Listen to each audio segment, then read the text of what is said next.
आप लोग वीडियो को अंत तक जरूर देखिएगा। ठीक है, तो सबसे पहले समझिए कि पॉलिटी मतलब क्या होता है। मतलब पॉलिटी क्या है, तो राजनीतिक है। राजनीति किस पर चलती है, संविधान पर चलती है। तो आज हम लोग संविधान से ही स्टार्ट करेंगे। ठीक है, लेट्स बिगिन टू स्टार्ट। संविधान सबके लिए, संविधान क्या होता है सबके, समझिए कि सबके लिए नियम और कानून बराबर क्या कहलाता है, संविधान कहलाता है। सबके लिए नियम और कानून क्या कहलाता है मित्रों, संविधान कहलाता है। ठीक है, जब हम लोग संविधान को पढ़ते हैं तो इसके 3 लेसन है। कितने लेसन है, 3 लेसन। जिसको हम पहला को बोलते हैं अनुसूची। क्या बोलते हैं, अनुसूची, जिसकी संख्या कितना है, 8 से 12 है। अनुसूची की संख्या कितना है, 8 से 12 है। दूसरा क्या है, भाग। ठीक है, भाग की संख्या कितना है, तो 22 है। कितना है, 22। ठीक है, भाग कितने हैं संविधान में, 22 है। अनुसूची कितना है, 8 से मतलब पहले 8 था, अभी बढ़कर क्या हो गया है, 12 हो गया है। तीसरा अनुच्छेद। ठीक है, तो अनुच्छेद की संख्या कितना है, 395। यह अभी बढ़कर 450 तक चल गया है, लेकिन हम बढ़ा हुआ को क्यों गिने। ठीक है, जो एग्जैक्ट है उसी को हम लोग रखेंगे। ठीक है, तो अनुसूची की संख्या कितना है, 8 से 12 है। भाग कितना है, 22 है। और अनुच्छेद कितना है, 395। ठीक है, ठीक है। तो इसमें सबसे कम क्या है, अनुसूची है। तो सबसे पहले हम अनुसूची को ही निपटाएंगे। ठीक है, तो पहला कितना अनुसूची है, 8 से 12 अनुसूची है। तो इस 8 से 12 अनुसूची है। ठीक है, जिसमें पहला अनुसूची को क्या कहता है, देखिए लेसन 1। अनुसूची को क्या कहते हैं, लेसन कहते हैं। ठीक है, तो लेसन 1 हमें क्या कहता है ना, कि भारत भारत राज्यों का संघ है।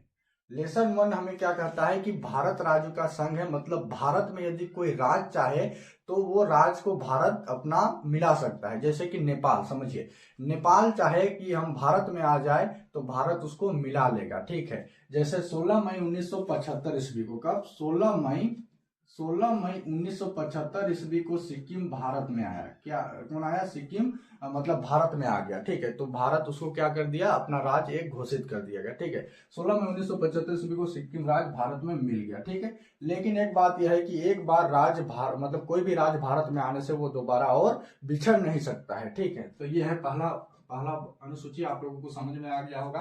भारत राज्य का संघ मतलब जो कोई भी राज्य भारत में आकर मिल सकता है। जैसे 16 मई 1975 ईस्वी को सिक्किम भारत में आकर मिला। ठीक है, दूसरा क्या है, वेतन। दूसरा अनुसूची में वेतन का दर्जा है। ठीक है, मतलब जो भी पदाधिकारी गण होंगे किसको कितना वेतन दिया जाएगा। जैसे राष्ट्रपति को कितना वेतन दिया जाता है, प्रधानमंत्री को कितना वेतन दिया जाता है, जो राज्यपाल है उसे कितना वेतन दिया जाता है, मुख्यमंत्री, जो मुख्य न्यायाधीश, मतलब सभी मंत्रीगण और पदाधिकारीगण को जो वेतन का निर्धारण किस अनुसूची करता है, दर्जा देता है, तो 2। ठीक है, वेतन का निर्धारण। तीसरा है शपथ। मतलब कौन सा मंत्रीगण को, बड़े बड़े आदमी, मतलब जो नेता को किसको कौन शपथ दिलाएगा, वो सब का बारे में किस पर दर्जा है, तो वो अनुसूची 3 पर। जैसे राष्ट्रपति को कौन शपथ दिलाएगा, प्रधानमंत्री को कौन शपथ दिलाएगा, राज्यपाल को कौन शपथ दिलाएगा। ठीक है, मुख्यमंत्री को कौन शपथ दिलाएगा, ये सब बातें किसमें कही गई है, तो अनुसूची 3 में। ठीक है, शपथ का दर्जा। ठीक है, अब अनुसूची 4 क्या कहता है, समझिए राज्यसभा में सीटों का विभाजन। आप लोग, भारत में कितने राज्य है, 28 राज्य है। तो 28 राज्य में से सभी राज्य का जो सीट, मतलब किस राज्य को कितना सीट दिया जाएगा, दिया गया है, उस सभी को यदि आप जानना चाहेंगे तो आप लोगों को अनुसूची कितना में जाना पड़ेगा, 4 में जाना जाएगा। ठीक है, जाना पड़ेगा। राज्यसभा में सीटों का विभाजन, जैसे यूपी, उत्तर प्रदेश। ठीक है, उत्तर प्रदेश में कितनी सीट है, 32 सीट है। ठीक है, और बिहार में कितनी सीट है, तो बिहार में कितना सीट है, 16 सीट है। उसी प्रकार से झारखंड में अलग सीट है। ठीक है, केरल में अलग सीट है। मतलब सभी राज्य में जो सीटों का जो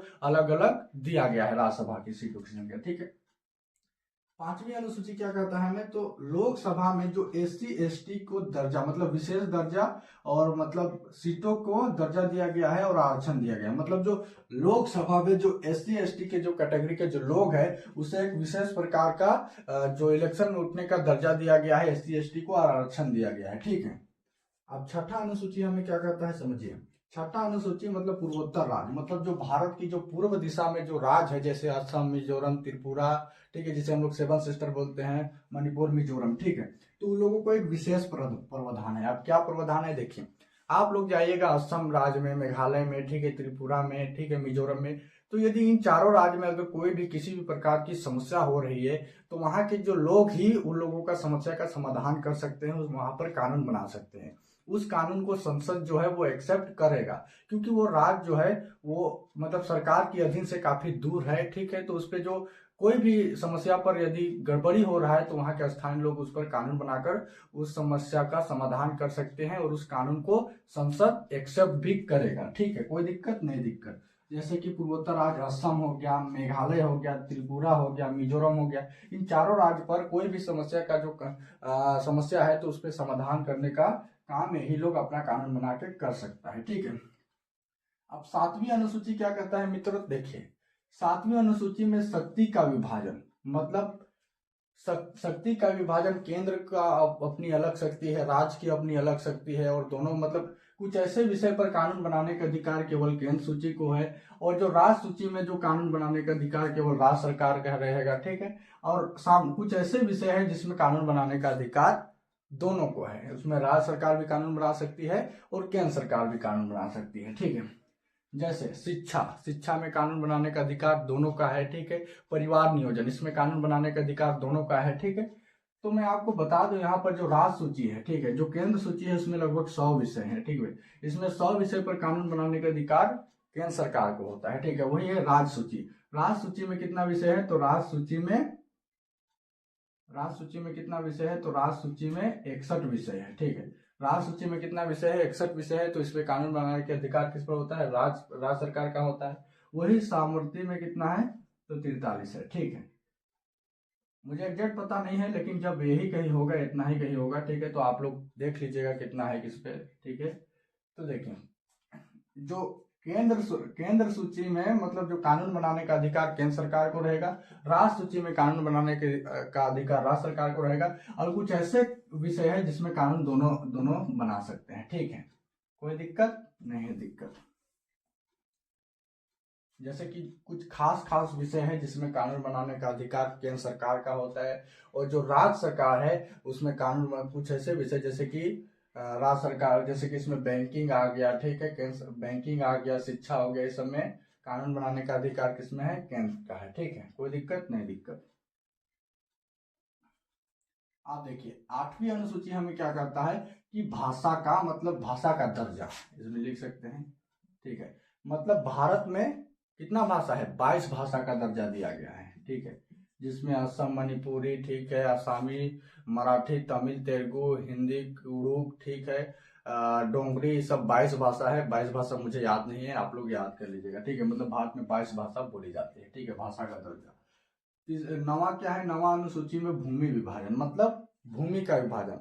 आप लोग देखे होंगे गांव में गरीब किसान, जो किसान लोग होता है उन लोगों का कुछ भूमि यहाँ है, मतलब अलग अलग, कुछ भूमि यहाँ पर रहेगा और कुछ भूमि बहुत ही दूर जगह दे दिया जाएगा, और कुछ भूमि पर मतलब एक जगह वो लोगों का भूमि नहीं है, जिसके कारण मतलब भूमि विभाजन को जो सुधार करने की जो प्रक्रिया है वो अनुसूची कितना में है, 9 में है। ठीक है, दल बदल। अब 10 में क्या है, 10 अनुसूची में दल बदल, मतलब कोई नेता जो है, मंत्री है, वो जो नेता जो है वो अपनी एक पार्टी को छोड़कर दूसरे पार्टी में जा सकता है, लेकिन चुनाव जीतने के बाद नहीं जा सकता है। चुनाव जीतने के बाद नहीं जा सकता है। ठीक है, चुनाव जीतने के बाद नहीं जाएगा। ठीक है, यदि कोई मंत्री है वो अपनी पार्टी बदल सकता है, लेकिन वो चुनाव जीत लिया तो फिर वो अपनी पार्टी नहीं बदल सकेगा। 5 साल तक अपनी जिस चीज पर कार्य कर रहा है वैसे चीज पर जनता का विकास करना होगा। ठीक, 11वीं अनुसूची क्या कहता है, पंचायती राज। जो पंचायत में जो समस्या होता है उसका जो समाधान करने की प्रक्रिया पर कोई मुखिया होता है, इसमें वार्ड होता है, सरपंच, लोग क्या करेगा, पंचायत की जो समस्या का समाधान करेगा। ठीक है, इस शहर में आता है 12वीं अनुसूची पर नगर पालिका, कहीं चिड़ियाघर बनाना है, ठीक है, बाथरूम बनाना है, कचरा साफ करना है, इसमें नगर पालिका मेयर इसे करते हैं, वो अपना कार्य करेगा। ठीक है, तो आई होप कि आप लोगों को इस छोटी सी वीडियो में बहुत सारी जानकारी मिल गई होगी। अगर वीडियो अच्छा लगा तो वीडियो को एक लाइक जरूर कीजिएगा और सब्सक्राइब जरूर कीजिएगा। धन्यवाद।